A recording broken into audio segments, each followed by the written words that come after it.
All right, we're doing something a little different today. This is the Amtrak Floridian northbound coming up behind me. You can see my other camera in the background. Let's see how this goes. All right, here we go.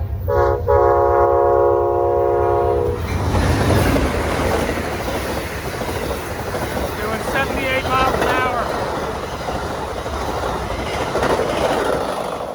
Okay, so I did this earlier today with the Amtrak Silver Meteor 98. Hold on, let me get this one. No.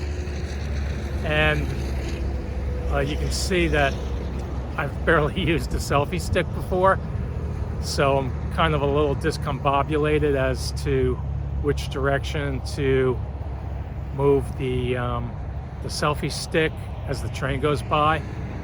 But I don't know, I kind of like this format, so I'm going to do it a few more times and see how it goes. The other reason I'm out here is that I wanted to talk a little bit about why I video these trains. I like the trains. I like to see them go by fast. I don't live far from here. I came out 2 years ago and just did this like on a whim, put it on YouTube, and it got 10,000 views. Now I've put a lot of other videos on YouTube basically doing the same thing more or less, and they don't get as many as the 10,000 views, although one of them is getting about 100, has gotten like 120,000 views right now. So I don't know, I also like to talk about the trains and why the trains in the United States are slow compared to China and Japan and Europe.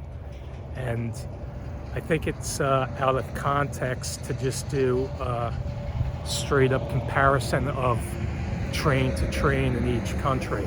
I think the comparison needs to be of transportation, total transportation in each country, and then that kind of explains the high-speed rail situation in the United States. In the United States, there's probably more cars per capita than in any country in Europe or in China or Japan.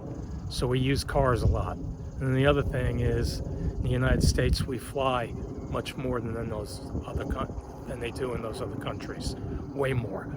All told, the 340 million Americans fly about the same amount of time as 770 million Europeans and 1.4 billion Chinese combined.